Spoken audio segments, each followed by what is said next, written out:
नमस्ते, म सरोज अर्पण राई। यति बेला उदयपुर रौतामाई गाउँपालिका वडा नम्बर 5 तिलकेटार स्थित रहनुहुने उहाँ काका काकीहरूको परिवारलाई म भेट्न अनि सकेको सानो सहयोग गरौँ भन्ने उद्देश्यले आएको छु।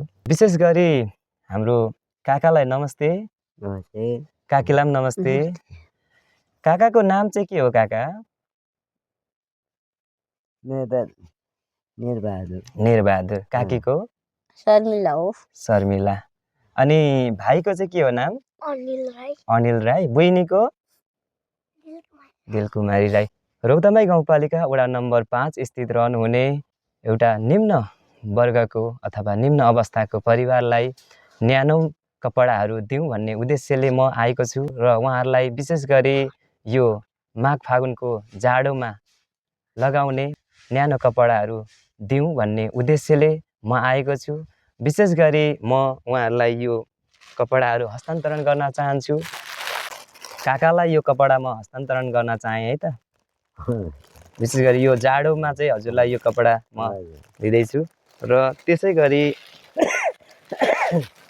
काकीलाई पनि मैले यो कपडा दिँदैछु है। काकीलाई पनि त्यसै गरी हाम्रो भाइलाई मैले यो दिँदैछु भाइलाई र त्यसै गरी बहिनीलाई पनि यो मैले दिँदैछु। अनि सानो बहिनीले पनि हेरिरहनु भएको छ। सानो बहिनीलाई पनि यो मैले दिँदैछु। यस अर्थले दिएको हो कि उहाँहरूलाई एउटा निम्न वर्गको अवस्था हुँदाखेरि आफूले किनेर लाउनुलाई पनि अलिकति गाह्रो हुन्छ हैन। त्यस अर्थले मैले सकेको सहयोग गरौँ र मेरो मेन उद्देश्य भनेको पनि विपन्न, गरिब, दुखी, असहाय, पीडित, अपाङ्गहरूलाई चाहिँ सबै मिलेर सकेको सहयोग गरौँ भन्ने मेरो अभियान छ र तपाईहरु सम्पूर्णले साथ सपोर्ट दिनुहुन्छ भन्ने आशा र विश्वास राखेको छु। अनि भाइ खुसी हुनुहुन्छ नि? सानो मान्छे खुसी हुनुभयो? खुसी है।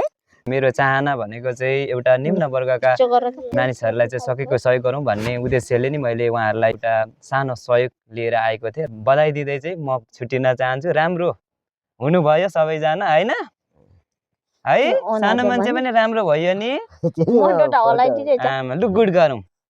ओहो ल है ल दादाले सानो बहिनीहरूलाई चाहिँ जाडोमा लाउने न्यानो होस् भनेर है मायाले नि म बिदा हुन चाहन्छु है त काका काकीहरू।